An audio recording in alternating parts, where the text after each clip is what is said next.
شاہ است حسین، سبحان اللہ، بادشاہ است حسین، سبحان اللہ، دین است حسین، دی پناہ است حسین، سرداد نداد دست در دست یزید، حق، سبحان اللہ، حقا کی بنائے لا الہ است حسین، نبی سرورے ہر رسول و ولی ہے، سبحان اللہ، نبی سرورے ہر رسول و ولی ہے، نبی رازدار معلا علی ہے، سبحان اللہ، ہے سبحان بیتاب جس کے لیے عرش اعظم، وہ اس راہ روے لامکاں کی گلی ہے، سبحان اللہ، ہے سبحان اللہ، بیتاب جس کے لیے عرش اعظم، وہ اس راہ روے لامکاں کی گلی ہے، تیرے در کا درباں ہے جبریل اعظم، تیرا مدح خواہ ہر رسول و ولی ہے، سبحان اللہ، سبحان تمنا اللہ، ہے فرمائے یہ روز محشر، یہ تیری رہائی کی چٹھی ملی ہے،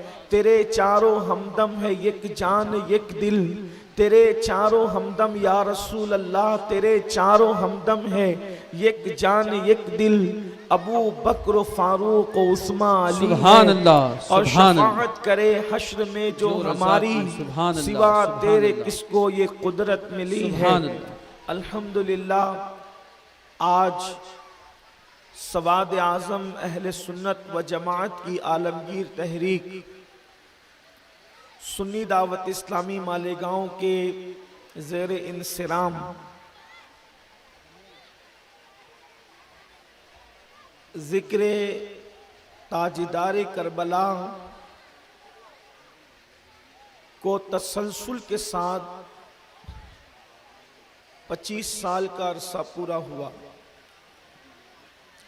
اور اس کی یہ پہلی محفل ہے۔ ویسے تو ذکر تاجدار کربلا کی محفلیں سنی دعوت اسلامی کے زیر اہتمام 1996 سے ہوتی ہے، لیکن اللہ ترتیب 5 روز کا یہ جو سلسلہ ہے، 5 روزہ پروگرام کو 25 سال ہو رہے ہیں۔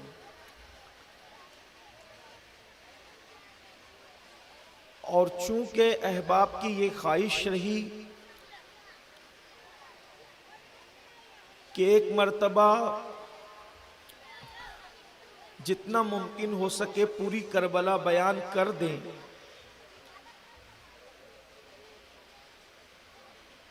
تو اس سال 25ویں سال کی نسبت سے یہ سوچا گیا کہ اللہ کی رضا شامل حال رہی تو مدینہ منورہ سے قافلہ نکلا اور مدینہ منورہ تک کیسے پہنچا۔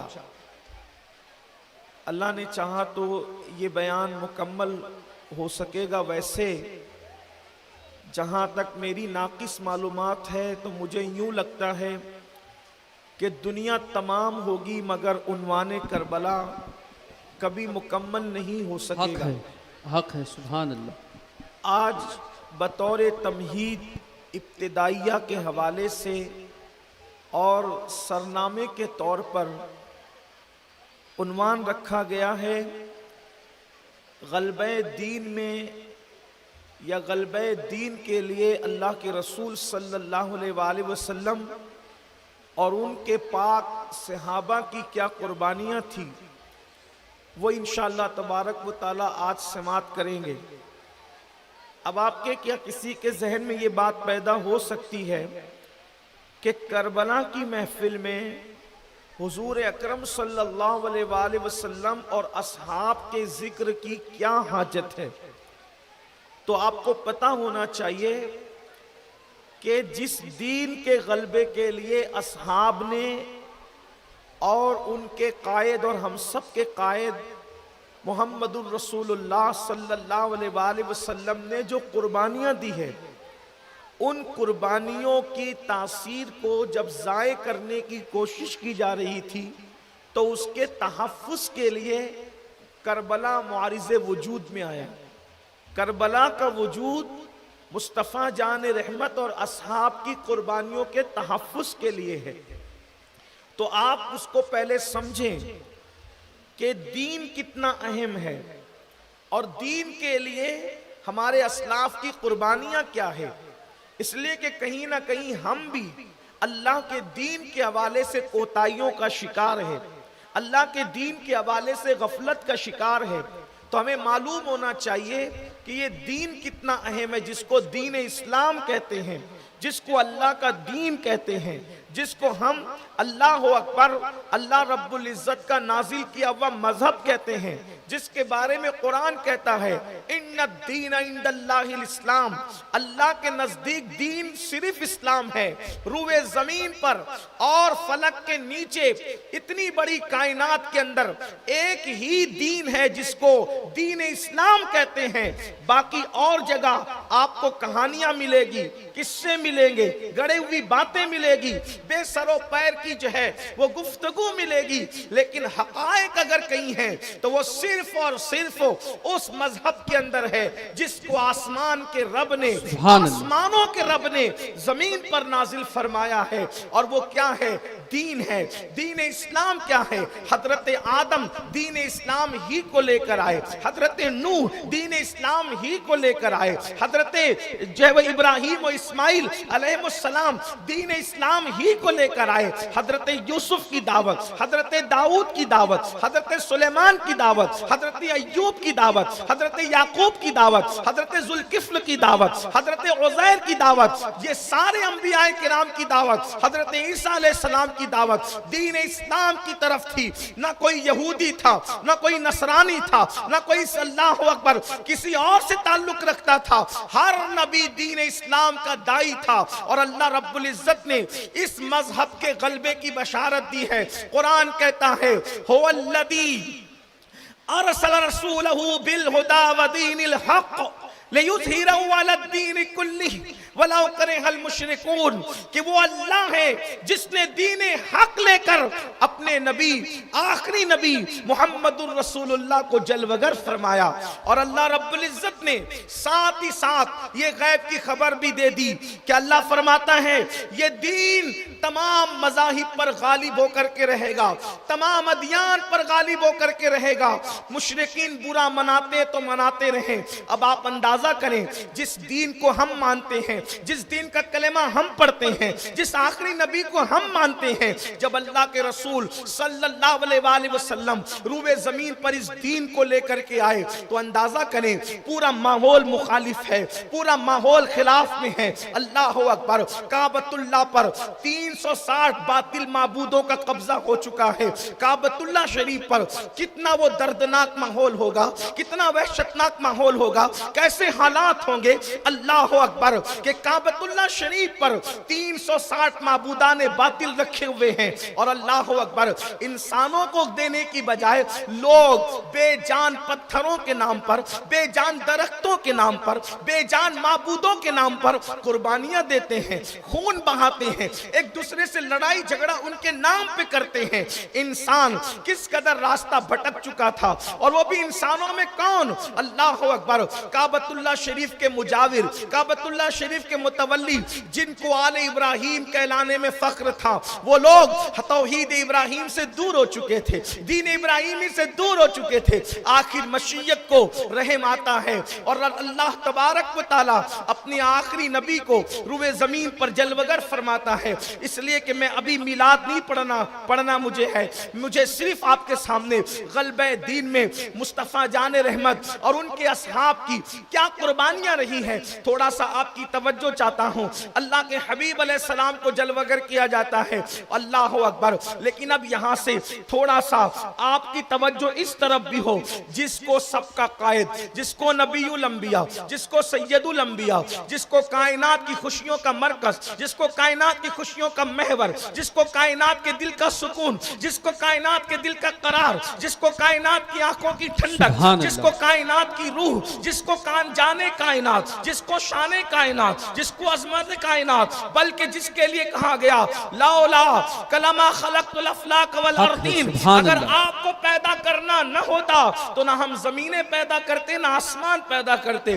بلکہ ایک مقام پر یہاں تک فرمایا اگر تمہیں پیدا کرنا نہ ہوتا تو ہم اپنی ربوبیت کا اظہار بھی نہ فرماتے۔ کنت کنزا مخفیا فاحببت عرفا ونفخت فی من روحی، میں تک چھپا ہوا خزانہ تھا جب ہم نے چاہا کہ ہمیں پہچانا جائے تو ہم نے جان انسانیت محمد الرسول اللہ کو پیدا کیا۔ میرے آقا صلی اللہ علیہ وآلہ وسلم کے دیوانوں، اللہ اکبر، تو مصطفیٰ جان رحمت زمین پہ تشریف لاتے ہیں، لیکن آپ اندازہ کریں حضور علیہ الصلوۃ والتسلیم کو اب کے حوالے سے یعنی والد بزرگوار کے حوالے سے یتیم پیدا کیا جاتا ہے۔ اللہ اکبر، امی کے پاس صرف 2 سال بطور صحبت رہتے ہیں اور ماں بھی پھر دنیا سے چلی جاتی ہے۔ آئیے اس کی کچھ ایک ہلکی سی جھلک پیش کروں۔ آپ کو والدہ کی صحبت صرف 2 سال میسر آئی اور پھر والدہ کا وصال ہو گیا۔ دادا کی تربیت میں دادا کے حوالے سے، پرورش کے حوالے سے دادا کے پاس آئے تو اس کے ٹھیک 2 سال کے بعد دادا بھی دنیا سے چلے جاتے ہیں۔ آپ اندازہ کریں، یتیمی پر یتیمی ہے، لیکن ہم یہ نہیں کہتے داغ یتیمی، اس لیے کہ جس کو سید المعصومین بنایا گیا ہو وہاں داغ کا کوئی تعلق نہیں ہے۔ ہم لوگوں کو داغ یتیمی نہیں بلکہ در یتیمی کہتے ہیں۔ اللہ اکبر، وہ عبداللہ اور آمنہ کا در یتیم، یتیموں کے اندر موتی ہے۔ اللہ اکبر، اور وہ ایسا موتی ہے خدا کی عزت کی قسم، صدف میں پانی کا قطرہ ان موتیوں کا اس موتی کا تصور کرتا ہے تو خدا اسے موتی بننے کی صلاحیت عطا کر دیتا ہے۔ دندانو لبو زلفو رخ شاہ کے فدائی ہے در عدن لال یمن مشک ختن پھول۔ اللہ اکبر، میرے اور آپ کے آقا مصطفیٰ جان رحمت صلی اللہ علیہ وآلہ وسلم 2 ماں کے حوالے سے شکم مادر میں موجود ہیں اور والد بزرگوار دنیا سے تشریف لے جاتے ہیں۔ حضرت سیدنا عبداللہ رضی اللہ تبارک و تعالی عنہ دنیا سے تشریف لے جاتے ہیں، شکم مادر میں صرف 2 ماہ کے ہیں۔ آپ کو اب سے پوچھنا چاہتا ہوں، آخر محبوب کو یتیم پیدا کرنے میں حکمت کیا تھی؟ میرے ایک دوست نے اپنی ایک داستان مجھے بتائی۔ جب اس نے داستان بتائی تو میں اس داستان کو سننے کے بعد مسکرانے لگا۔ اس نے مجھے غصے سے کہا، تجھے میرے درد کا اثر اس لیے نہیں ہے کہ تو اس راستے سے کبھی گزرا نہیں ہے۔ وہ داستان کیا تھی میں اس کا ذکر نہیں کر سکتا، لیکن اتنا ضرور ہے اس نے جب اپنی داستان سنائی، میں غربت کی داستان سن کے رویا، لوگوں کی یتیمی کی داستان سن کر آنکھ میں آنسو آئے، لیکن اس کی جو داستان تھی درد دل تھا، اس کا تڑپنا تھا، بلکنا تھا، لیکن میں اس پہ مسکرا رہا تھا۔ وجہ یہ تھی کہ جس راستے سے وہ گزر کر بلبلا رہا تھا اس راستے میں ہم نے کبھی قدم ہی نہیں رکھا تھا۔ وہ راستہ کیا ہے، اس کی داستان کیا ہے، اختصار کے ساتھ حضرت سیدنا شاہ نیاز بے نیاز کے جو ہے وہ 2 مصروں کے درمیان اہل عقل اور اہل خیرت کے جہاں اشاروں کے طور پہ بتا دوں کہ بلحوث پاؤ نہ رکھیو اس راہ کے بیچ، عشق ہے یہ راہ گزرے عام نہیں۔ اللہ اکبر، تو میں نے کبھی اس راہ میں قدم ہی نہیں رکھا، تو اس لیے مجھے جو ہے وہ بہت ہلکی سی بات معلوم ہے۔ اس نے غصے سے کہا، تو میرا درد اس لیے نہیں سمجھ سکتا کہ تو اس راستے سے گزرا نہیں۔ یقین جانے تب مجھے احساس ہوا کہ اللہ نے محبوب کو یتیم اس لیے بنا کر بھیجا کہ وہ یتیموں کے ماوا بن کر آئے تھے، یتیموں کے غمگسار بن کر آئے تھے، بیواؤں کا سہارا بن کر آئے تھے۔ اس لیے بیوہ ماں کی گود میں جلوگر فرمایا، کیونکہ انسان اگر بھوک سے آشنا نہ ہو تو وہ کسی کی بھوک کا احساس نہیں کر سکتا، انسان اگر پیاس سے آشنا نہ ہو تو وہ کسی کی پیاس کے درد کو محسوس نہیں کر سکتا۔ اللہ اکبر، اللہ کے حبیب علیہ السلام کی ولادت ہوتی ہے اس شان سے کہ آپ اللہ اکبر وہ والد بزرگوار کے وصال کے ٹھیک 7 ماہ کے بعد کم و بیش دنیا میں تشریف لاتے ہیں۔ دادا چچا آپ کو پیار دیتے، محبت دیتے، ماں پیار دیتی ہے اور حلیمہ سعدیہ کے سپرد کر دیے جاتے ہیں۔ 4 سال تک حلیمہ سعدیہ کے گھر رہتے ہیں اور اس کے بعد 4 سال کے بعد جب اللہ کے رسول اپنے گھر آتے ہیں تو 6 سال کی عمر ہوتی ہے اور مقام ابوا میں سیدہ آمنہ خاتون جو ہے وہ دنیا سے تشریف لے جاتی ہے۔ میں نے بار بار سیدہ آمنہ خاتون کے وفات کے واقعات آپ کے سامنے پڑھے ہیں اور آپ نے بار بار سنا ہے، اس کی طرف بھی جانا نہیں، صرف اشارہ دینا چاہتا ہوں اس کا بھی، تاکہ آپ ہمارے ساتھ مقاصد کربلا اور کربلا کے وجوہات اور کربلا کیوں واقع ہوا اس کی طرف پہنچ سکیں۔ اللہ اکبر۔ پھر میرے آقا علیہ الصلوۃ والتسلیم 8 سال کی عمر تک دادا کے پاس رہتے ہیں، دادا بھی دنیا سے تشریف لے جاتے ہیں، کتنے جنازوں کے پیچھے اللہ کے رسول نے معصوم بچپن میں آنسو بہائے ہیں۔ تصور میں ہم دیکھتے ہیں مکے میں ایک جنازہ اٹھتا ہے جناب عبد المطلب کا، اور حضرت عبد المطلب کے جنازے کے پیچھے جہاں ان کے بیٹے چل رہے ہیں وہیں پر ایک معصوم 8 سال کا زار و قطار روتے ہوئے حسن کو شرماتے ہوئے چل رہا ہے۔ جو ہے وہ فطرت پوچھتی ہے یہ کون ہے؟ تو کہنے والا کہتا ہے یہ دادا کا جنازہ ہے، اور پیچھے روتے ہوئے جانے والا اللہ اکبر کوئی اور نہیں ہے بلکہ جو 2 مرتبہ یتیم ہو چکا ہے، تیسری مرتبہ یتیمی کی یادگار تازہ ہو رہی ہے، اس لیے دادا کے جنازے پیچھے رو رہا ہے۔ رونے والے کا نام کیا ہے؟ رونے والے کا نام محمد مصطفیٰ ہے، جس کے لبوں پر ہمیشہ تبسم رہتی ہے، جو دنیا کو مسکرانے کا شعور دینے کے لیے آیا ہے، جو دنیا کو مسکراہٹیں بانٹنے کے لیے آیا ہے، جس کی تسکی سے روتے ہوئے ہنس پڑے، اس تبسم کی عادت پہ لاکھوں سلام۔ اس کے بعد 8 سال کی عمر میں دادا کے وصال کے بعد مشفق و مہربان چچا حضرت ابو طالب کے سپرد کر دیے جاتے ہیں، اور پھر حضرت ابو طالب جو ہے 8 سال کی عمر سے لے کر کے شادی تک، اور شادی سے لے کر کے اللہ اکبر تقریباً کم و بیش 52 سال کی عمر تک اپنے بھتیجے کا ساتھ دیتے نظر آتے ہیں میرے آقا صلی اللہ علیہ وآلہ وسلم کے پیارے دیوانوں۔ پھر اس کے بعد اللہ اکبر مصطفیٰ جان رحمت منزل منزل جو ہے وہ 25 سال کی عمر کو پہنچتے ہیں، اور 25 سال کی عمر میں اللہ اکبر جو خاتون ملکہ تجار کہلاتی تھی، ملکۃ العرب کہلاتی تھی، یعنی سیدہ طیبہ طاہرہ خدیجۃ الکبریٰ رضی اللہ تبارک و تعالیٰ عنہ، ان کے ساتھ نکاح ہوتا ہے، اور سیدہ خدیجہ کے ساتھ نکاح ہو جاتا ہے۔ وہ وفا شعار خاتون جو 2 مرتبہ بیوہ ہو چکی تھی، اللہ کے رسول علیہ السلام کے ساتھ ان کا نکاح ہو جاتا ہے، اور پھر اللہ اکبر وہ ایسی مقدس خاتون تھی کہ اپنے چچا زاد بھائی ورقہ بن نوفل سے آسمانی کتابوں کے علوم حاصل کیے تھے، اور وہ بہترین جو ہے وہ شاعرہ بھی تھی، شعر کہنا جانتی تھی۔ مصطفیٰ جان رحمت کے حرم میں آئی اور ایسی وفا شعار تھی، لوگ غار حرا پر 1 مرتبہ چڑھتے ہیں تو اسی سفر میں دوسری مرتبہ چڑھنے کی ہمت نہیں کرتے، مگر قربان اس مقدس خاتون کی وفا کو جو ایک دن میں 2 مرتبہ مصطفیٰ جان رحمت کی محبت میں غار حرا پر چڑھتی ہے، جبل نور جس کو کہتے ہیں۔ اللہ کے رسول علیہ السلام اپنے معاشرے کے پراگندہ ماحول سے جو ہے وہ بے چین ہو کر، بے قرار ہو کر جبل نور پر جاتے ہیں، اور وہاں بیٹھ کر خدا کا ذکر کرتے ہیں، اللہ کی عبادت کرتے ہیں۔ آپ اندازہ کریں اللہ اکبر، ابھی قرآن تو نازل نہیں ہوا، پھر حضور علیہ السلام عبادت کیسے کرتے ہیں، اللہ کا ذکر کیسے کرتے ہیں، خدا کو یاد کیسے کرتے ہیں؟ تو اچھی طرح یاد رکھیں، ہمارے عقیدے میں اللہ کا جو رسول ہوتا ہے، جو نبی ہوتا ہے، اعلان نبوت سے پہلے بھی معصوم ہوتا ہے، اور اعلان نبوت کے بعد بھی جو ہے وہ معصوم ہوتا ہے۔ اعلان نبوت سے پہلے ان سے کوئی گناہ سرزد نہیں ہوتا، اور اعلان نبوت کے بعد بھی سرزد نہیں ہوتا، اس لیے کہ مشیت الہی ان کو تحفظ فراہم کر رہی ہوتی ہے۔ اللہ اکبر۔ تو میرے آقا علیہ الصلوۃ والتسلیم نے بتوں کی کبھی پوجا نہیں کی۔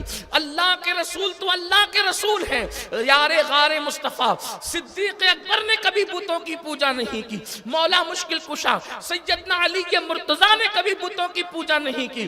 ایسی ہستیاں عرب میں تھیں۔ اللہ کے رسول کی شان تو بہت بلند ہے۔ حضور علیہ السلام غار حرا پر جس کو ہم لوگ جو ہے جبل نور کہتے، جبل نور کہتے، غار حرا کا جو پہاڑ کا نام ہے جبل نور ہے، اور اس میں جو غار ہے اس کو غار حرا کہتے ہیں۔ تو غار حرا کے اندر حضور علیہ السلام بیٹھتے تھے۔ میں نے سوچا غار میں اس غار کا کیوں انتخاب کیا؟ اس لیے کہ اور بھی غار مکے میں تھے۔ تو جب اس غار کے اندر گیا تب مجھے اس کا پتہ چلا کہ غار حرا کا انتخاب کرنے میں حکمت یہ تھی کہ غار حرا میں بیٹھ کر کعبۃ اللہ پر صاف نظر پڑتی تھی، یعنی کعبۃ اللہ اللہ شریف نظر آتا تھا۔ بہرحال حضرت سیدہ خدیجہ نے جو ہے وہ خدمت کی اور بہت خدمت کی۔ 15 سال تک رسول اللہ کی زندگی کی اسٹڈی کی، حضور علیہ السلام کی زندگی کا مطالعہ کیا۔ اس وقت تک سیرت کی کوئی کتاب تو تھی نہیں، لیکن دنیا سیرت پڑھ کے حضور سے متاثر ہوتی ہے۔ خدیجہ اس عظیم قاریہ کا نام ہے جس نے سیرت کی کتاب نہیں بلکہ صاحب سیرت کو اپنی ماتھے کی نگاہوں سے دیکھا، ان کا چلنا دیکھا، ان کا بولنا دیکھا، ان کا اٹھنا دیکھا، ان کا بیٹھنا دیکھا، ان کا سونا دیکھا، ان کا جاگنا دیکھا، رشتہ داروں کے ساتھ سلوک دیکھا، ہم وطنوں کے ساتھ سلوک دیکھا، یتیموں کے ساتھ سلوک دیکھا، بیواؤں کے ساتھ سلوک دیکھا۔ ایک انسان کو سب سے زیادہ اس کی بیوی جانتی پہچانتی ہے، جو بیوی کو متاثر کر لے میری نظر میں اس سے بہتر کوئی انسان نہیں ہو سکتا۔ قربان جائیں، اللہ اکبر۔ بڑی معذرت کے ساتھ مجمع میں اگر ایسے اللہ والے موجود ہو تو مجھے معاف کرنا۔ انسان پوری دنیا کو متاثر کرتا ہے لیکن گھر میں بیوی کو متاثر نہیں کر پاتا۔ اس کی وجہ یہ ہے کہ اسٹیج پر 2 گھنٹے آنکھ بند کر کے سر جھکا کے بیٹھنا آسان ہے، لیکن گھر کے اندر کی زندگی تو سب سے زیادہ جو جانتا ہے اس کو بیوی کہتے ہیں۔ بیوی انسان کے جسم پر ہاتھ پر کالا نشان ہے کہ سفید نشان ہے، سینے پر بال ہے یا نہیں ہے، اور بھی چیزیں سب سے زیادہ اگر کوئی جانتا ہے تو اس کو بیوی کہتے ہیں۔ قربان جائیں، یہ مصطفیٰ جان رحمت کی سیرت کا روشن ترین باب ہے کہ جب اللہ کے رسول پر پہلی وحی آتی ہے تو سب سے پہلے جو نبوت کا اقرار کرتا ہے وہ کوئی اور نہیں ہے، حضور کی زندگی کو 15 سال تک دیکھنے والی سیدہ خدیجۃ الکبریٰ کی ذات ہے۔ اور سیدہ خدیجہ نے پہلی وحی کے وقت میں جو اپنی رائے کا اظہار کیا تھا، آقا علیہ السلام نے جب کہا زملونی زملونی، مجھے چادر اڑاؤ چادر اڑاؤ، تو آقا سے پوچھا کیا آپ فرما رہے ہیں، بات کیا ہے؟ تو حضور علیہ السلام نے کہا مجھے اپنی جان کا خطرہ ہے، مجھے اپنی جان کا خطرہ ہے۔ جان کا خطرہ کیوں ہے؟ لوگ کہتے ہیں جبریل کو دیکھ کر ڈر گئے۔ یاد رکھیے، میں ان اب باتوں کو میں بہت پہلے اسی شہر میں کئی نکڑوں پر چوراہوں پر میں بیان کر چکا ہوں، لیکن اس کو میں دہرانا نہیں چاہتا، لیکن اتنا ضرور ہے کہ دماغ کی کڑیاں وہاں جڑ جائے۔ ظاہر سی بات ہے 25 سال 20 سال 15 سال پہلے جو لوگ ہماری محفل میں شریک ہوتے تھے، اب وہ لوگ تو بہت سارے لوگ بڑھاپے کی طرف گئے ہیں، اور جو اس وقت پیدا ہوئے تھے وہ بالکل جوان ہو گئے ہیں۔ تو جن کو پتا ہے ان کو یاد ہو جائے، جن کو نہیں پتا ہے ان کو بتا دوں۔ کہتے ہیں جبریل دیکھ کر کے ڈر گئے تھے، اس لیے کہتے تھے جان کو خطرہ ہے۔ ہم نے کہا اللہ اکبر، قرآن کہتا ہے ثم دنا فتدلی فکان قاب قوسین او ادنی، اللہ اکبر، فاوحی الی عبدہ ما اوحی۔ ان کی شان یہ ہے کہ وہ جبریل کے خدا کو ٹکٹکی باندھ کر دیکھتے ہیں، اور قرآن کہتا ہے ما ذاق البصر وما طغی، خدا کو ٹکٹکی باندھ کے دیکھتے ہیں، وہاں بے ہوش نہیں ہوتے۔ تو جبریل کو دیکھ کر کے کیوں ڈرتے؟ کیونکہ ہمارے عقیدے میں جبریل سید الملائکہ ہے، لیکن ہم کہتے ہیں جبریل خادمہ، سبحان اللہ سبحان جبریل اللہ ان کے سبحان اللہ۔ جبریل ان کے خادم کا نام ہے، اور خادم کا نام کیوں نہ ہو؟ اس لیے کہ مخدوم کی سواری کی لگام تھامنے والے کو تو خادم ہی کہا جاتا ہے۔ اور شب معراج حضرت جبریل نے لگام تھام کر کے بتا دیا جبریل سید و سردار ملائکہ ضرور ہے، لیکن آمنہ کے لال کی خدمت کر کے بتا رہا ہے کہ جبریل خادم۔ سبحان اللہ سبحان اللہ۔ خادم کو دیکھ کر بھی مخدوم کو بھی ڈرتا ہے۔ جان کا خوف کیوں؟ ارشاد ہوا مجھے اپنی جان کا ڈر ہے۔ جان کا ڈر اس لیے تھا کہ ذمہ داری اتنی بڑی آ گئی ہے۔ اب آپ کی توجہ، یہ جو میں نے غلبہ دین کی بات شروع کی نا، خدیجہ، ذمہ داری اتنی بڑی آ گئی ہے کہ ماں کے ساتھ زنا کرنے والوں کو ملائکہ کا تقدس دینا۔ کون سی زمین ہے یہ؟ جانوروں کے ساتھ عرب کے لوگ بدکاریاں کرتے تھے، تاریخ اٹھا گیا۔ ماں کے ساتھ بدیاں کرنے والے لوگ بھی اس زمین پہ موجود تھے، کعبے کا طواف ننگے ہو کے کرتے تھے۔ ان کے لیے حج وغیرہ کی تاریخیں اپنی مرضی سے مہینہ تاریخ بدل دینا کوئی مشکل کام نہ تھا، وہ اپنی سہولت سے آگے بڑھا دیتے تھے۔ سارے معاملات مہینے مہینے بدل دیتے تھے، طبیعتوں کے غلام تھے، ان کے نزدیک کمزوروں پہ ظلم کرنا کوئی عیب نہ تھا، ان کے نزدیک بیٹیوں کو زندہ دفن کرنا، ایک ایک قبیلے کا سردار 500 اور 700 اور 900 بچیوں کو اپنے ہاتھوں سے زندہ دفن کر چکا تھا۔ آج جا کر کے ڈھونڈو اس پرفتن دور میں بھی کہ کوئی ہے ایسا جس نے 900 بچیاں 500 اور 700 بچیاں اپنے ہاتھوں سے دفن کی ہے؟ نہیں ملے گا شاید کوئی۔ دنیا کے آج کے دہشت گرد جن کی اسلام مذمت کرتا ہے، ہم مذمت کرتے ہیں، ہمارے علماء ان کے خلاف تقریریں کرتے ہیں، لیکن آج کا دہشت گرد دوسروں کے بچوں کو قتل کرتا ہے اپنے بچوں کی خوشی کے لیے۔ وہ اتنے بڑے دہشت گرد تھے کہ وہ اپنے بچوں کو اپنے ہاتھوں سے دفن کرتے تھے۔ کمزوروں کو جینے کا حق نہیں تھا، بیٹیوں کو شیطنت کا دوسرا نام دیا گیا تھا۔ اللہ کے رسول علیہ السلام فرماتے مجھے اپنی جان کا خوف ہے، یہ ذمہ داری کا بوجھ میری جان برداشت کر سکے گی؟ تو حضور علیہ السلام کہتے ہیں مجھے اپنی جان، جبریل کو دیکھ کر ڈر نہیں، ذمہ داری کے احساس کے بوجھ تلے مصطفیٰ جان رحمت فرما رہے ہیں کہ مجھے میری جان کا اندیشہ ہے کہ کیا ہو ایسے پرفتن ماحول میں، جبکہ کوئی بھائی کسی بھائی کی نہیں سنتا، بیٹا باپ کی نہیں سنتا، باپ بیٹے کی نہیں سنتا، ماں باپ کی اولاد بات نہیں مانتی۔ اس ماحول میں ایک بات کرنی ہے جو ہزاروں سال پہلے دادا نے کہی تھی اور آج ساری اولاد بھول چکی، ہزاروں سال پہلے کی بات کو پھر دہرانا۔ کیا دادا ابراہیم علیہ السلام خلیل اللہ نے کہا تھا، جو یہ آل ابراہیم کہتے ہیں بڑے فخر سے، لیکن یہ تو ابراہیم علیہ السلام کے رستے سے ہٹ کر یہ تو آزر کے رستے پہ چلے گئے، آزر کے رستے سے ہٹا کے پھر انہیں ابراہیم کے راستے پہ لا کے کھڑا کرنا ہے، اس لیے اندیشہ ہے۔ تو سیدہ خدیجۃ الکبریٰ کا بیان تھا، آپ اپنی جان کی پرواہ نہ کریں، آپ کی جان کو کیسے خطرہ ہو سکتا ہے، کیونکہ آپ رشتہ داروں کے ساتھ حسن سلوک کرتے ہیں۔ توجہ کریں، یہ بیوی کہہ رہی ہے آپ کماتے رشتہ داروں پہ خرچ کرتے، آپ بیواں اور یتیموں کا سہارا ہو، آپ کے اخلاق جیسے اخلاق کسی کے نہیں ہیں، آپ راہگیروں مسافروں کی مدد کرتے ہو۔ سیدہ خدیجۃ الکبریٰ یہ بیان کر رہی ہے، ایک بیوی جس کے بارے میں یہ بات کرے اس سے اچھی ذات کس کی ہو سکتی؟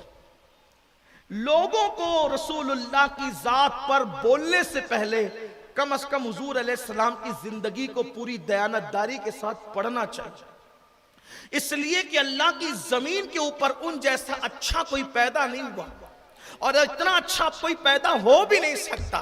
میرے امام کہتے ہیں سارے اچھوں میں اچھا سمجھیے جسے ہے اس اچھے سے اچھا ہمارا نبی۔ اور پھر اس کے بعد اللہ کے رسول علیہ السلام فاران کی چوٹی پر کھڑے ہو کر نبوت کا اعلان کرتے ہیں۔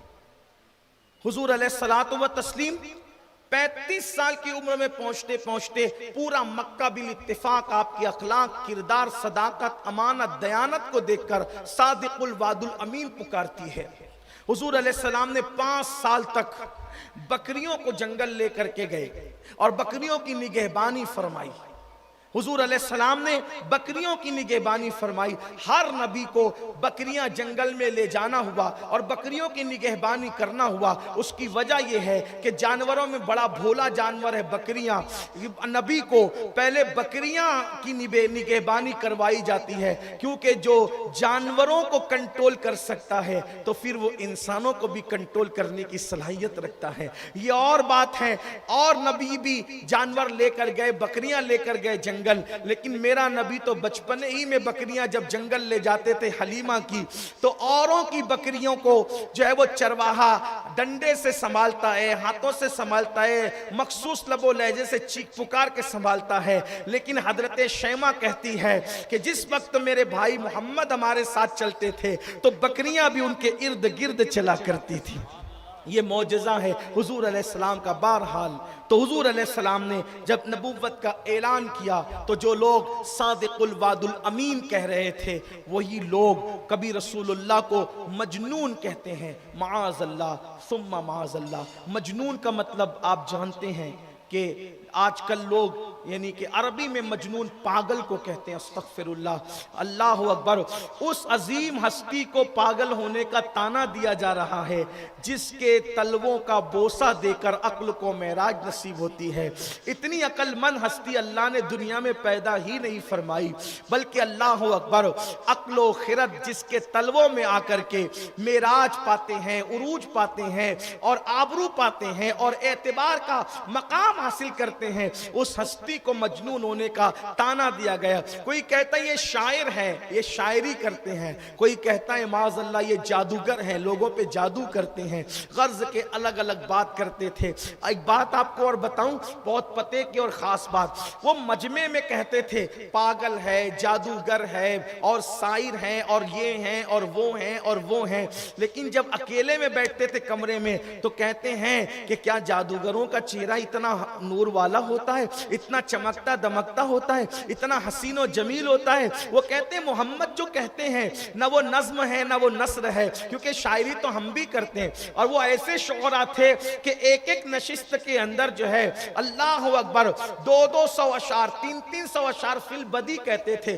عرب کی جاہلیت کی شاعری کی تاریخ اٹھا کر کے پڑھیں، اللہ اکبر، آپ کو پتا ہوگا فی البدی اشعار کہتے تھے، وہ کاغذ قلم لے کر بیٹھنے والے شعراء نہ تھے، بلکہ وہ فی البدی اشعار کہتے تھے، ان کا ذہن اتنا تھا، دماغ اتنا تھا، لیکن جب وہ تنہائیوں میں بیٹھتے تھے تو کہتے تھے شاعری تو ہم بھی کرتے ہیں، لیکن محمد جو کہتے ہیں وہ شعر نہیں لگتا، وہ جادوگری نہیں لگتی، وہ کسی غیبی طاقت کا کلام معلوم ہوتا ہے۔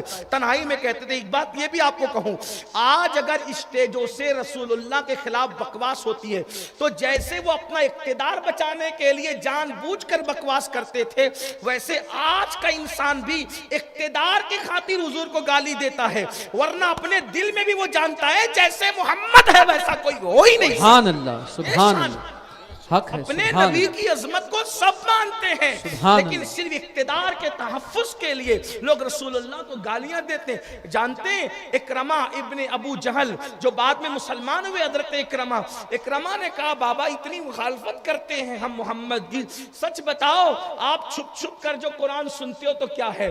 تو تب بیٹے کو سچ کہنا پڑا، کہا بیٹا اس کلام میں جو تاثیر ہے وہ میں نے کہیں نہیں سنی ہے۔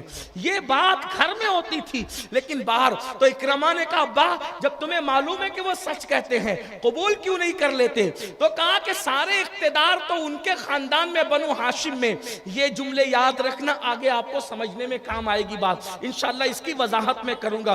بنو ہاشم کیا ہے، قریش کیا ہے، عبد مناف کیا ہے، اسی طریقے سے بنو امیہ کیا ہے، بنو ثقیف کیا ہے، یہ آگے چل کر کے کچھ قبیلے پر باتیں ممکن ہو سکتی ہے، اس لیے آپ کو آج کی گفتگو ذہن میں رکھنا ہوگا۔ تو کہا کہ سارے اقتدار تو بنو ہاشم کے پاس ہے، ہمارے پاس تو کچھ ہے، ہمارے پاس تو کچھ ہی ہے، اگر ہم جو ہے وہ ان کو نبی مان لے تو پھر ہماری سرداری چلی جائے گی، غلامی کرنی پڑے گی، بنو ہاشم کا احترام کرنا پڑے گا، اور پھر اس نے قبول کرنے سے انکار کیا۔ یاد رکھنا اسلام کی حقانیت کو سب پتہ، سب جانتے ہیں کہ محمد الرسول اللہ کی شان کیا ہے، قرآن زندہ کتاب ہے، کلام الہی ہے، لیکن آج صرف اس لیے اسلام کے خلاف بول لیتے ہیں کہ ان کی کرسیاں گرم ہو جاتی ہیں، ان کو کچھ اقتدار مل جاتا ہے، ان کو کچھ مقام مل جاتا ہے، ان کو کچھ مرتبے مل جاتے ہیں، مگر یاد رکھنا دنیا 2 دن کی ہے۔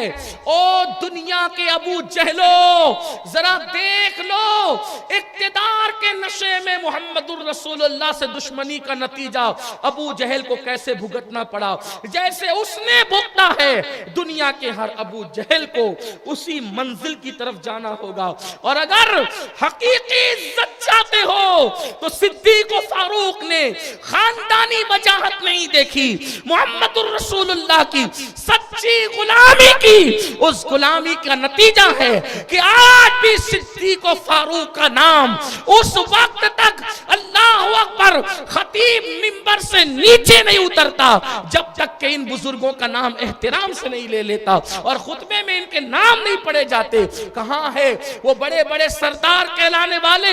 ان کی اوقات نہیں، ختم ہو گئے، قبروں کے نشان مٹ گئے، لیکن صدیق و فاروق، عثمان غنی، مولا علی، اللہ اکبر، ان کے نام آج بھی زندہ ہیں۔ صرف نام نہیں زندہ بلکہ واللہ ایک بات بتاؤں، دنیا میں کسی قبر کی اتنی زیارت نہیں کی جاتی جتنا امتیوں میں صدیق و فاروق کے مزار کی زیارت کی جاتی ہے. سبحان اللہ. وجہ سبحان اللہ. کیونکہ وہ رسول اللہ کے پہلو میں سو رہے ہیں, حضور کے قدموں میں سو رہے ہیں, تو 70,000 فرشتے صبح آ کر جہاں سلام پڑھتے وہ دربار نبی ہے, تو انہی کے قدموں میں سونے والے صدیق و فاروق بھی تو ہے. اور صبح آتے شام تک, شام آتے صبح تک, اور مدینہ منورہ میں جو دیوان ہیں حضور پہ سلام پڑھتے, تو جتنے سلام حضور پہ پڑھے جاتے ہیں وہ لوگ صدیق و فاروق کی بارگاہ میں بھی تو سلام پیش کرتے. پتہ چلا حضور سے ٹکرانے سے عزت نہیں ملتی, حضور کی غلامی سے عزت ملا کرتی ہے. کیونکہ اللہ فرماتا ہے وَلِلَّهِ الْعِزَّةُ وَلِرَسُولِهِ وَلِلْمُؤْمِنِينَ وَلَكِنَّ الْمُنَافِقِينَ لَا يَعْلَمُونَ. عزت تو اللہ کے لیے, عزت اللہ کے رسول کے لیے, اور عزت تو رسول اللہ کے غلاموں کے لیے ہے, منافقین کو اس کا علم نہیں. اس لیے میں آپ سے بھی کہتا ہوں, گفتگو آگے بڑھانے سے پہلے آپ سے بھی کہتا ہوں, مسلمانوں, مسلمان ہونے میں سبکی اور شرمندگی محسوس نہ کرو. فخر سے کہو میں مسلمان ہوں, فخر سے کہو میں محمد عربی کا غلام ہوں, فخر سے کہو قرآن اللہ کی کتاب ہے, فخر سے کہو اسلام میرا دین ہے. شرمندگی محسوس مت کرو. ریلوے اسٹیشن پہ رہو, ٹرینوں میں رہو, پلینوں میں رہو, ایئرپورٹ پہ رہو, اپنے مذہب سے کبھی بغاوت نہ کرو.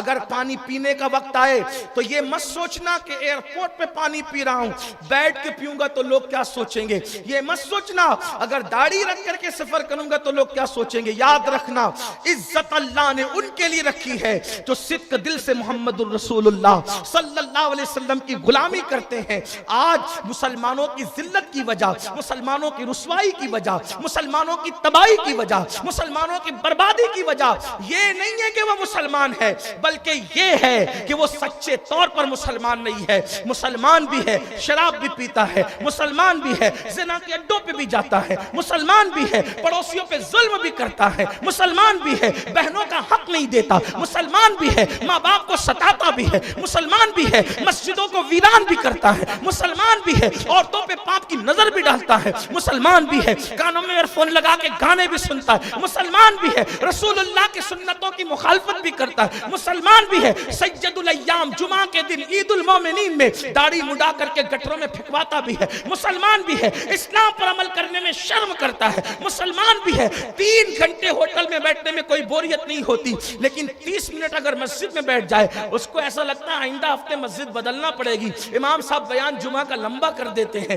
آپ سے پوچھنا چاہتا ہوں مسلمانوں, یاد رکھو ہم مسلمان ہونے کی وجہ سے ذلیل نہیں ہیں, بلکہ مکمل اور کامل اور سچے مسلمان نہیں بن سکے اس لیے ذلیل ہے. خدا کی عزت کی قسم, جس دن مسلمان سچا مسلمان بن جائے گا, وہ ایسا مسلمان جیسا محمد الرسول اللہ بنانے کے لیے آئے تھے, تو اس کی شان یہ ہوگی زمین پہ رہے گا تو لوگ تعظیم کریں گے, اور زمین کے اندر جائے گا تو نکیرین تعظیم کرتے نظر آئیں گے. امام کہتے ہیں نکیرین کرتے ہیں تعظیم میری, فدا ہو کے تجھ پہ یہ عزت ملی ہے. خاک ہو کر قبر میں آرام سے سونا ملا, خاک ہو کر عشق میں آرام سے سونا ملا.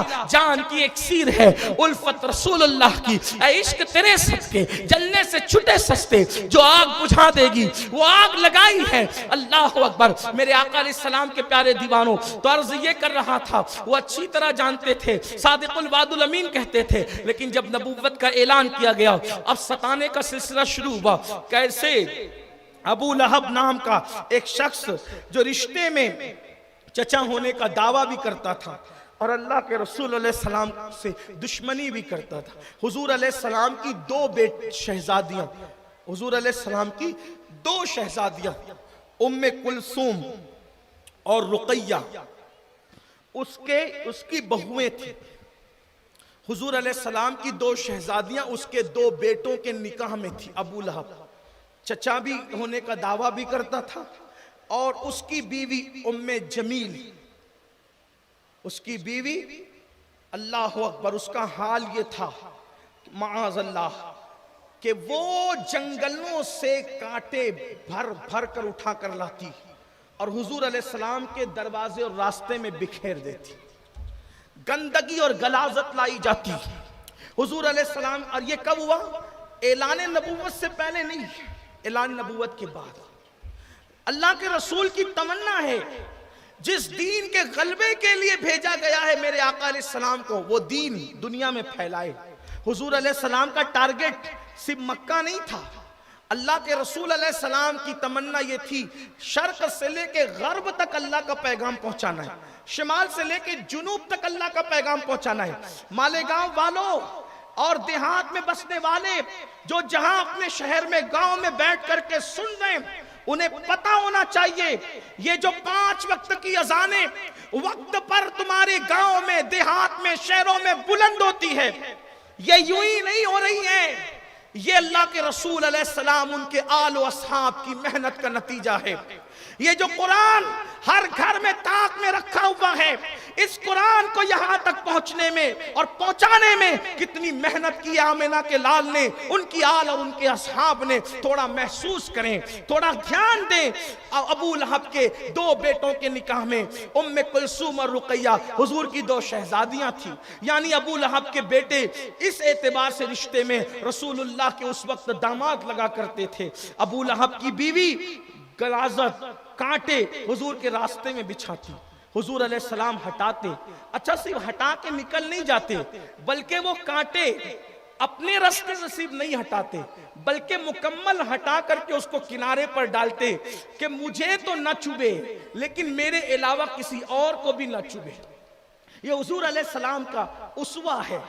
اللہ کے رسول علیہ السلام کو مارا جاتا ہے، حضور کو پتھر برسائے جاتے ہیں۔ آئیے، اگر حضور علیہ السلام سے محبت ہے، آپ سوچتے ہوں گے امام کو ساری دنیا منع کر رہی ہے، یہی کہتے ہیں نا لوگ، سب منع کر رہے تھے حسین نہ جاؤ، حسین نہ جاؤ، حسین نہ جاؤ، اور کچھ لوگ بڑھ چڑھ کر یہ بھی کہتے ہیں وہ ضدی تھے نکل گئے۔ میں نے کہا ضدی نہیں تھے، تجھے سیرت النبی نہیں پتا، ان کے نانا کی یہ خدمات، محنتیں، ان کے نانا کی قربانی ان کو تڑپا رہی تھی کہ میرے نانا نے جو محنت کی ہے 23 سال تک، اس محنت پہ پانی پھرنے والا ہے۔ کیا محنت ہے، اس محنت کو اب میں بیان کرنے لگا ہوں، تب سمجھ میں آئے گا سب منع کر رہے تھے، حسین کیوں نکل رہے تھے۔ وجہ، اور لوگ رخصت پہ عمل کر رہے تھے، ان کے بارے میں اہل سنت کچھ بکتے ہی نہیں، کچھ نہیں کہتے کیونکہ ادب کرتے ہیں، ان کا عمل رخصت پہ تھا۔ لیکن ایک بات بتاؤں، وہ سب لوگ قابل تعظیم ہے جو امام حسین کو روک رہے تھے محبت میں، اس لیے نہیں روک رہے تھے کہ امام حسین غلط راستے جا رہے ہیں، محبت سے روک رہے تھے کہ جاؤ گے تو شہید ہو جاؤ گے۔ لیکن اتنا ضرور ہے کہ جب کسی پیر کی محنت پر کوئی سوالیہ نشان کھڑا ہوتا ہے تو ہر مرید تڑپتا ہے، لیکن مرید سے زیادہ جو تڑپتا ہے وہ اس کا سجادہ نشین ہوتا ہے، کیونکہ وہ بیٹا بھی ہوتا ہے، وہ اولاد بھی ہوتا ہے۔ باپ کی محنتوں کا جتنا درد اولاد کو ہوگا اتنا مریدین کو نہیں ہو سکتا۔ درد میں وہ بھی تڑپیں گے، درد میں۔ اور اکابرین صحابہ اٹھ چکے تھے، اور جو لوگ تھے، وہ جو صحابہ تھے، وہ لوگ بھی امام حسین کی تائید میں تھے، لیکن امام علی مقام کی نگاہ میں، میں پھر کہتا ہوں، جو لوگ بیٹھ کر کے صحابہ پہ تبرہ کرتے ان کو پتہ ہونا چاہیے کہ صحابہ کرام یزید کی حمایت میں نہ تھے، بلکہ وہ رخصت پر عمل کر رہے تھے، اور ان کے دل کا درد بھی یہ تھا کہ کوئی بچائے، لیکن امام کو منع کرنے کی وجہ امام سے محبت تھا، امام سے پیار تھا، امام سے الفت تھا۔ امام حسین اس وقت رسول اللہ کے جانشین تھے، کیونکہ آسمان کے نیچے اور زمین کے اوپر کوئی بھی اس وقت رسول اللہ کا حقیقی نواسہ زمین پر حیات نہ تھا۔ اگر کوئی حیات تھا حقیقی نواسے کی حیثیت سے تو اسی کو امام حسین کہتے ہیں۔ امام حسین کی نگاہوں میں یہ چیزیں تھی کہ نانا کی قربانیاں کیا ہے، نانا کے اصحاب کی قربانیاں کیا ہے، نانا کے جو ہے وہ ساتھیوں کی قربانیاں کیا ہے۔ تو کیا تھی وہ قربانیاں؟ اللہ اکبر، رسول اللہ کے راستے میں کانٹے بچھائے جا رہے ہیں، یہ ہے وہ، پھر اس کے بعد مارا جا رہا ہے، پیٹا جا رہا ہے۔ آئیے ایک روایت پڑھتا ہوں، اندازہ کریں کس طرح مارا گیا، کس طرح۔ حضرت سیدنا امیر حمزہ، جن کو سید الشہداء کہا جاتا ہے، امیر حمزہ شکار پہ گئے۔ امیر حمزہ کو شکار بہت پسند، بہت خوبصورت تھا نبی کا گھرانہ، ابھی بھی ہے خوبصورت نبی کا گھرانہ۔ کسی غالباً حامد مصطفیٰ بادی نے کہا ہے محمد مصطفیٰ کے باغ کے سب پھول ایسے ہیں یہ بن پانی کے تر رہتے ہیں مرجھایا نہیں کرتے. حضور کی محنتوں کا ایک باب آج پڑھ دوں پھر اسی سے متصل باتیں اب کل ہوگی لیکن سن لے اس کو اور بات ختم کرتا ہوں. حضرت امیر حمزہ سینہ چوڑا اونچا قد بڑی بڑی آنکھیں اور بازو بھرے بھرے اللہ اکبر بہت بہادر تھے بہت بہادر. حضرت سیدنا امیر حمزہ حضور علیہ السلام کے چچا بھی ہیں اور حضور علیہ السلام و تسلیم کے رضائی بھائی بھی ہیں. یعنی صعیبہ نام کی جس کنیز کا دودھ اللہ کے رسول علیہ السلام نے نوش کیا تھا اسی کنیز کا دودھ حضرت سیدنا امیر حمزہ رضی اللہ تعالی عنہ نے بھی جو ہے وہ نوش فرمایا تھا. امیر حمزہ کو شکار بہت پسند تھا. شکار پر گئے ہوئے ہیں اور جب شکار سے واپس آئے ہیں تقریباً 3 دن کے بعد آئے ہیں تو اس آنے کے بعد ان 3 دنوں کے بیچ واقعہ یہ ہوا کہ اللہ کے رسول صلی اللہ علیہ وآلہ وسلم جو ہے وہ تشریف لے جانے اللہ کے حرم سے اللہ پاک کے حرم سے مقبرہ کی طرف تشریف لے جا رہے ہیں. سیرت نگار لکھتے ہیں حضور علیہ السلام کو اکیلے اور تنہا دیکھ کر ابو جہل اور اس کے کچھ گنڈے وہ حضور علیہ السلام کو چاروں طرف سے گھیر لیتے ہیں. حضور علیہ السلام اس وقت مکے میں جب حضور علیہ السلام کی دعوت چند ہی لوگوں نے قبول کی تھی. آقا علیہ السلام فرمایا کرتے تھے اس وقت بھی کہ لوگوں کلمہ پڑھ لو قولوا لا الہ الا اللہ تفلحو کلمہ پڑھو کامیاب ہو جاؤ گے. یہ بھی فرماتے ہیں میرے آقا کہ تم کو شام اور ایران کی حکومت ملے گی تم کو آخرت میں جنت ملے گی. وہ لوگ مذاق اڑاتے تھے چند لوگ ہیں جو اون کے کپڑے پہنتے ہیں ٹاٹ کی چادریں لپیٹتے ہیں چند غلام ان کی اتباع کرتے ہیں اور یہ شام اور عراق کی حکومت شام اور ایران کی حکومت کو زیر کرنے کی بات کرتے ہیں. چاروں طرف سے حضور علیہ السلام کو گھیرا اتنا مارا حضور علیہ الصلوۃ و تسلیم پر اتنے پتھر برسائے کہ سر پھٹ گیا پورا وجود خون میں نہا گیا پورا وجود لہو لہان ہو گیا. اللہ اکبر. اللہ کے حبیب علیہ السلام کو اللہ اتنا مارا گیا اللہ اکبر کلیجہ کانپتا ہے. اے کاش میری قوم کو رسول اللہ کے چاند کے 2 ٹکڑے کرنا تو یاد ہے لیکن رسول اللہ کا سر انور زخموں سے پھٹ جایا کرتا تھا خون رستا تھا پورا وجود خون میں نہا جاتا تھا جبے خون سے تر ہو جاتے تھے نالین خون میں بھر جاتی تھی. مسلمانوں یہ ضرور کہوں گا اگر اپنے نبی سے سچا عشق ہے تو دین کو پیٹ کے پیچھے ڈالنے سے پہلے کبھی یہ سوچو تو صحیح یہ دین ہمارے گھر تک پہنچنے میں حضور کی محنتیں کتنی ہیں آل و اصحاب کی محنتیں کتنی ہیں. اللہ اکبر. حضور علیہ الصلوۃ و تسلیم بوجھل قدموں سے گھر کی طرف لوٹے ہیں. اللہ اکبر. گھر کی طرف لوٹے ہیں. یہ منظر حضرت سیدنا امیر حمزہ کی بیوی نے دیکھا اور جیسے ہی امیر حمزہ گھر آئے کہا جلدی سے کھانا لاؤ 3 دن کا بھوکا ہوں کھانا رکھو. تو اس وقت بیوی نے کہا اے کاش اے حمزہ اس وقت عبداللہ حیات ہوتے تو کتنا اچھا ہوتا. حمزہ نے کہا ایسا کیوں کہہ رہی ہو؟ کہا یتیم بھتیجوں کا بھی تو کوئی تم پر حق ہے. عبداللہ کے در یتیم کو ایسا مارا پیٹا جا رہا ہے کہ سر پھٹتا ہے وجود لہو لہان ہوتا ہے اور تمہیں شکار کی پڑی ہوئی ہے تم شکار میں مبتلا ہو. آج عبداللہ ہوتے تو یہ دکھ برداشت کرتے یہ تکلیف برداشت کرتے. سوچو کیا ہے ابو جہل نے آپ کے بھتیجے کو اتنا مارا سر پھٹ گیا کعبے کی دیوار سے ان کا سر ٹکرایا اور ان کو لہو لہان کیا ان پہ پتھر برسائے اس کے گنڈوں نے مارا ہے. محمد الرسول محمد عربی کو ابھی تک حمزہ ایمان نہیں لائے تھے اسلام قبول نہیں کیے تھے. جب سنا تو کہا ابو طالب کہاں تھے تو کہا کہ وہ بکریاں لے کر جنگل گئے تھے. عباس کہاں چلے گئے تھے کہا عباس کو جو ہے وہ اس کی خبر ہی نہیں تھی عباس کے نہیں پتا کہاں تھے اور حضرت ابو طالب جنگل میں تھے اور پھر تم بھی تمہارا ہی پتا نہیں تھا. اس کا اس نے فائدہ اٹھایا. حضرت حمزہ نے کہا حرام ہے مجھ پر کھانا جب تک کہ میں اپنے بھتیجے کا بدلہ نہ لے لوں. گھر گھر گئے کہاں ہے محمد عربی ایمان نہیں لائے تھے کہاں ہے محمد عربی یہاں نہیں ہے وہاں گئے وہاں نہیں ہے وہاں گئے وہاں نہیں. کسی نے کہا حرم کعبہ میں ہے، حضور علیہ السلام کے سر کو چوٹ آئی تھی اور سر پہ پٹی بندھی تھی، حضور سر جھکا کے اور ہاتھ سر پہ رکھ کر زخموں پہ ہاتھ رکھ کر کے بیٹھے تھے۔ مسلمانوں، ہم نے اپنے نبی کی خدمت کی، وہ پرواہ نہ کی۔ اگر کاش ہم سوچتے، ہمیں باپ کی محنتوں کا احساس تو ہونا بھی چاہیے، لیکن رسول پاک کی محنتوں کا احساس نہیں۔ یہ قوم زنا، شراب اور جوؤں کے اڈوں پہ کبھی نہیں جاتی۔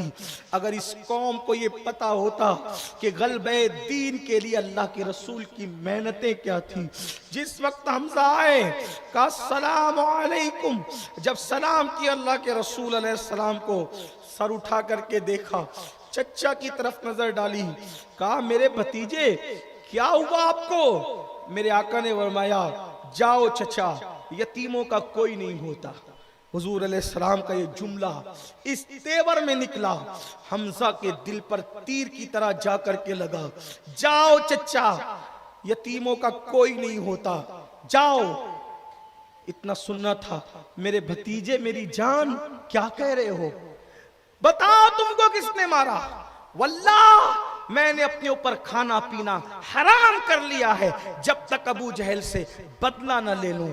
میرے آقا نے فرمایا چچا، میں دشمنوں سے بدلہ لینے پہ خوش نہیں ہوتا، میری خوشی چاہتے ہو؟ ہاں، آج آپ جو کہیں گے مانوں گا آپ کی خوشی کے لیے۔ میری جان بتاؤ آپ کیسے خوش ہو سکتے ہیں؟ کہا کہ اللہ کی خوشی میں میری خوشی ہے، پڑھو لا الہ الا اللہ محمد الرسول اللہ اور اسلام میں داخل ہو جاؤ، چھوڑ دو بتوں کو، میں خوش ہو جاؤں گا۔